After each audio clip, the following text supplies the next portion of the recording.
Napanood ko ang clip na ito isang buwan nang nakalipas at bala ko sana mag-react pero nakalimutan ko. Tapos, humanga si Mehdi Hassan at pinalawak ang argumento kaya naisip kong mag-react na agad. Sasabihin ko na ang mga may Israel derangement syndrome palaging pinipili ang pinakamasamang paliwanag para suportahan ang kwento nilang masama ang Israel. Ang mga Hudyo raw ang nasa likod ng lahat ng sabwatan. Puro kalokohan lang yan.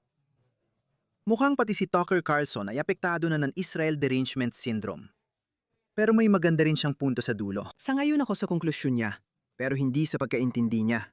Kaya panuuri ninyo ang video na ito. Naniniwala ka ba na may karapatan ang Israel umiral? Maituturing mo bang Zionist ka sa ganong definisyon? Anong ibig sabihin yan? Karapatan na umiral?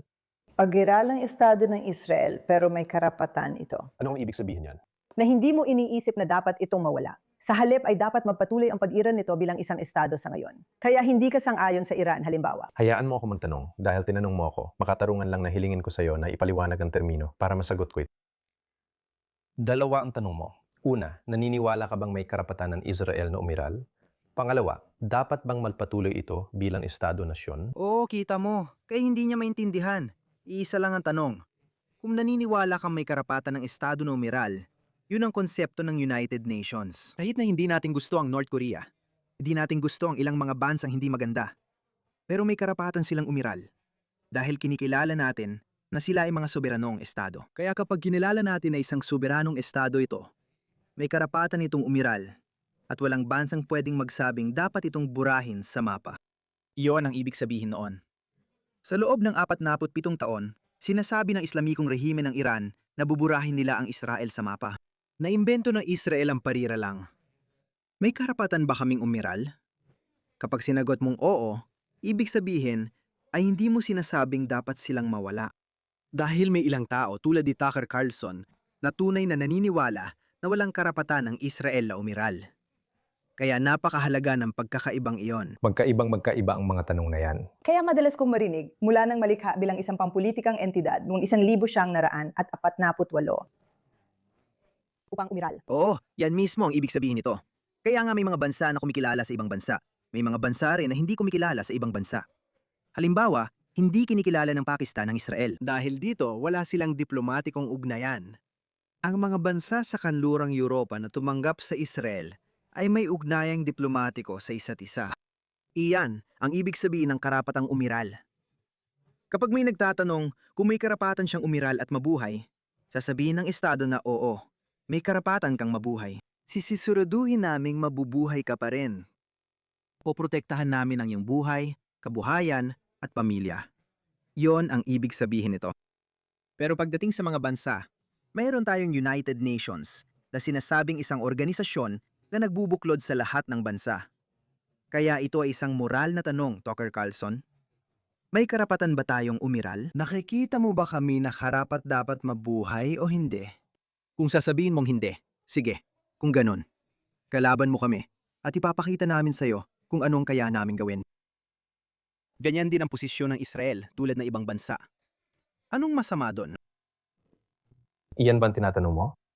Ayokong matutok sa karapatan na magsabi ng hindi. Dapat ba itong magpatuloy na umiiral? Yan ba ang tinatanong mo? Ayokong matutok sa bawat bansa. May karapatang umiral. Oo. Tama? Hindi. Dapat pa bang manatili ito? Ganito ko inilalarawan ang makitid na disenyo. Dahil ang parira lang ginamit mo ay nilikha ng pamahalaan ng Israel, syempre. May karapatan ba itong umiral? Kaya ang tanong ko sa iyo ay, ano yun? Bakit hindi mo sinasagot ang tanong ko? Hindi naman kasing talino ng sinasabi mo ang tanong na yan. May karapatan ng bawat estado na umiral. May mga kaalyado ito at minsan nagkakaroon kami ng di pagkakaunawaan. Tulad ng sabi ko, hindi kinikilala ng Pakistan ang Israel, may condition sila. Sabi nila, kikilalanin lang kapag may malayan estadong Palestino. Pero ayon sa Iran, hindi. Tapos na, zero. Kaya naimbento ng Israel ang terminong iyon. Napakasimple lang, hindi ko alam kung anong tanong mo. Tinutukoy mo ba kung may karapatan itong umiral? O gusto kong umiral ito? Hinahangad ko ba ang pagkawasak nito? Sige. Kung kinikilala mong naniniwala ako na may karapatan itong umiral dahil isa itong malayang estado, oo, tinatanggihan mo ng iba pang tatlong opsyon. Congrats! Ngayon, tinatrato mo ng kapareho ang Israel sa ibang bansa. Yun lang ang hinihiling nila. Sa ganung paraan. Siyempre, hindi ko hinahangad ang pagkawasak nito. Nasabi ko na, Tulad ng alam mo, dahil sinabi ko na sa'yo, ayokong masira ang Israel o mapilitan itong gumamit ng mga sandatang nuclear. Napagkasunduan nating Zionista ka sa makitid na kahulugan. Kung ganon, hindi ako Zionista. Ayokong may masirang bansa o may mamatay na inosente dahil hindi ako naniniwala sa pagpatay ng walang sala. Yan ang batayan ng kanduraning sibilisasyon. Hindi yan ang batayan ng kaluraning sibilisasyon. Ano ang ibig mong sabihin? Sa digmaan ba o sa lipunang ginagalawan mo ngayon? Anong ibig mong sabihin? Oo, maaaring pairalin ang paghahari ng batas sa loob ng lipunan mo. Pero sa digmaan, hindi yon basehan ng kanluraning sibilisasyon. Laging may namamatay na tao. Laging may mga inosente na namamatay tuwing may digmaan. Hanggang ngayon, hindi pa rin natin ito maiwasan. Kahit na gumagastos ang US at Israel ng malaking pera sa mga precision bomb, hindi sa mga ordinaryong bomba. Mas mura sanang gawin ang mga yon. Alam mo ba, pinag-uusapan ng mga tao na gumagastos ang Amerika ng $1 milyong para sa Patriot missile at iba pang missiles. Pwedeng lagyan ng Amerika ng mga lumang B-52 bomber ng mga ordinaryong bomba at ihulog ang mga iyon. Pero hindi nila yon ginagawa. Maingat silang maglagay ng bomba at gumagastos ng malaki para mabawasan ang nadadamay na sibilyan at mapalaki ang pinsala sa mga target. Kahit ganon, hindi pa rin sila pinupuri. At dahil marami pa ring inosente ang namamatay, kaya hindi ito ang pundasyon ng kanduraning sibilisasyon. Ang pundasyong halaga ng kanduraning sibilisasyon ay malayang pagpapahayag, sekularismo, liberalismo at demokrasya. Masyadong makitid ito para gawing batayan ng kanduraning sibilisasyon. May ibang pananaw ang silang sibilisasyon, naniniwala sila sa kolektibong parusa. Ako hindi. Kaya hindi ka talaga isang sionista. Hindi ko nga alam kung anong ibig sabihin yan. Bakit hindi mo muna ipaliwanag ang ibig sabihin ng salita tapos sasabihin kong yan na mismo ang definisyon nito? Sa definisyong ginamit niya ngayon, ibig sabihin, may sariling bayan ang mga Hudyo. Dahil may sarili na silang bayan, dapat itong magpatuloy. Hindi ko naisirain ito. Kaya Zionista ka. Zionista. Sa makitid kong definisyon, ang ibig sabihin nito ay may karapatan ang Estado ng Israel, ang pampulitikang Estado ng Israel, na magpatuloy na umiral. Karapatan? Saan galing yan? Anong ibig mong sabihin? Hindi naman ako nakikipagbigma. Anong ibig mong sabihin? Ang karapatan sa buhay at pag-iral ay karapatan sa diplomatikong relasyon. Hindi niya maintindihan na ayon sa UN, karapatang pantao ang kalayahan sa reliyon. Okay? Nasa charter ng karapatang pantao yon. Ito ay mga salitang pinagkasunduan ng mga lipunan o sibilisasyon. Kaya nga, tulad ng sinabi ko, ang tinatawag nating international law sa UN, may karapatan ng mga bansa na umiral. May karapatan ng mga pampulitikang entidad na umiral. Hindi naman ibig sabihin na wala silang karapatang umiral. Hindi ko lang maintindihan kung bakit masyado siyang nakapako rito. Pakinggan ko muna. Gusto ko lang malaman kung anong tinatanong mo. Sa tingin ko, nasagot mo na ang tanong kasi hindi ko alam kung anong tinatanong mo. Taranasa. No, I think it a lot. Ayaw mong tukuyin ang tanong mo. At hindi ko alam kung bakit. Hindi ko alam ang tinatanong mo. Nasabi ko nang ayokong masira ang Israel o may mapatay. Tinanong mo kung may karapatan bang umiral ang Israel. At ang tanong ko, anong karapatan ang tinutukoy mo? May karapatan ba ang Britanya na umiral? May karapatan ba ang Estados Unidos na umiral? Oh! Karapatan ng Estados Unidos na umiral bilang isang soberanong bansa at hindi nito kailangan ng pahintulot ng iba. Grabe, ang tanga naman.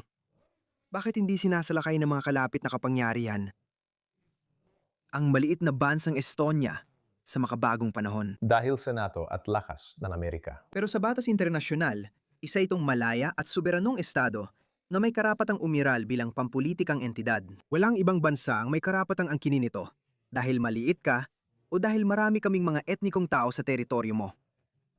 O hindi kami sang-ayon sa alitan sa hangganan noong 1850. So kung ano pa man, hindi namin kinikilala yan. Maliit ang Estonia, pero may karapatan itong umiral. Iyon ang ibig sabihin niyan. Legal na terminong ginawa ito para gawing sagrado ang mga nation-state. Gusto mo ba makipagdebat tungkol sa pilosopya? Kung ganon, wala ring karapatan ng mga tao na umiral dahil pwedeng dumating ang isang itim na butas at lamunin tayong lahat. Oo, kung ganon ang pananaw, walang may karapatan sa kahit ano dahil di natatanong ng primiso ang universo. Pasensya na, may reliyoso akong kasama at iba ang tingin nila sa mundo. Kung patuloy mong balatan ng mga patong ng sibuyas, hindi ito matatapos. Oo, magiging ganap kang ateista at obetibo. Walang may karapatan sa kahit ano. Pero sa kasalukuyang sistema na ginagalawan natin, bawat soberanong bansa ay may karapatang umiral. Matapos ang 1,000, 900 at 45 na buo ang kaayusang pandaigdig, nagsasaad na bawal ang agresyon at may karapatan ang mga bansang may hangganan. Lubos akong sumasang-ayon dyan. Kaya naman ang unang ginawa ng Israel sa loob ng 2 linggo mula nang magsimula ang digmaang ito na sinasabing usaping buhay at kamatayan para sa kanila ay sakupin ang Timog Lebanon, kunin ang bansa ng iba, gaya ng paulit-ulit nilang ginagawa. Walang nababanggit tungkol doon, kaya tutol ako dahil naniniwala ako may karapatan ang Lebanon na umiral. Oo, may karapatan ng Lebanon na umiral. Pero ngayon, nasa digmaan na kayo. Idineklara ninyong hindi, tayong 2 paksyon, at alam kong hindi kasali ang gobyerno ng Lebanon. Sa kasamaang palad, hindi pa nasosolusyonan ang problema sa Hezbollah. Naiintindihan ko. Sa palagay ko, dapat tinulungan ng Amerika ang Lebanon laban sa Hezbollah. Pero bakit pa sila makikialam? Magdadagdag lang yon ng problema. Kaya oo, kinikilala ng mundo na may karapatan ng Lebanon na umiral.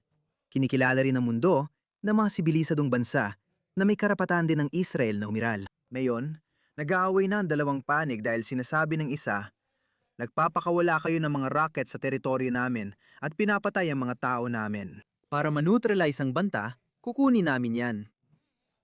Kapag pumapasok ka sa digmaan, ibig sabihin hindi ka nasang-ayon sa kahit ano. Ako laban sa'yo. Simulan na natin. Kapag may digmaan, sinuspinde ng mga bansa ang konstitusyon dahil hindi na umiiral ang karaniwang mga tuntunin at batas.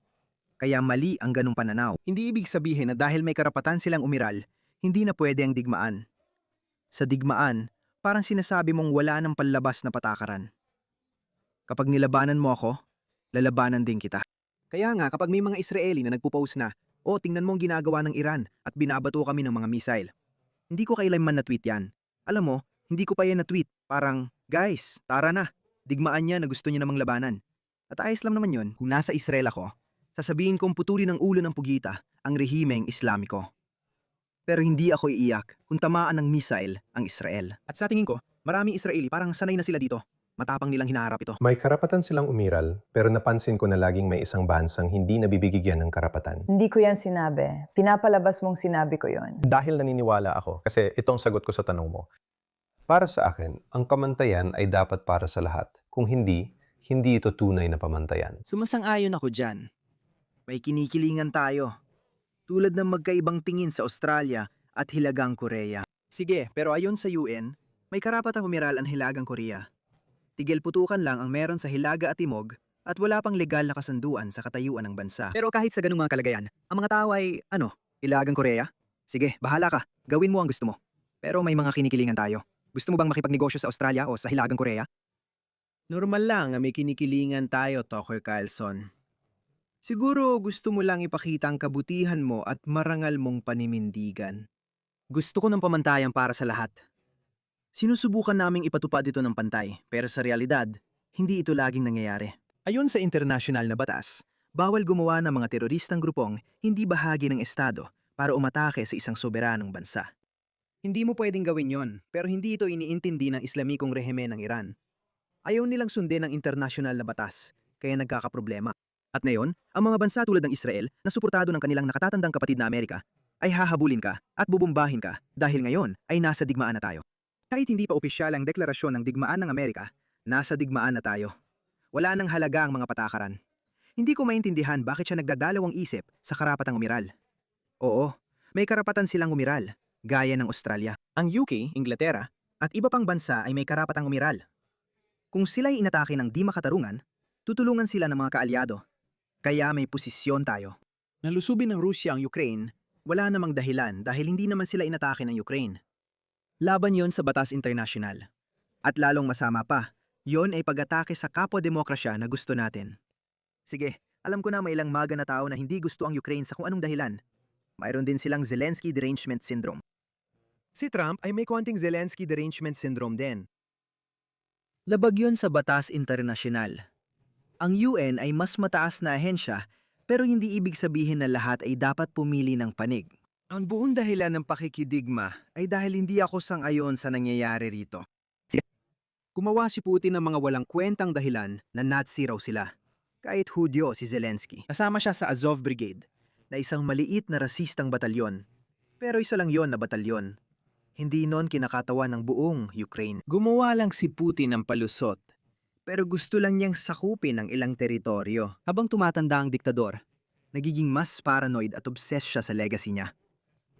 Ganyan ang nangyayari sa lahat ng diktador. At ganito rin ang mangyayari kay Xi Jinping.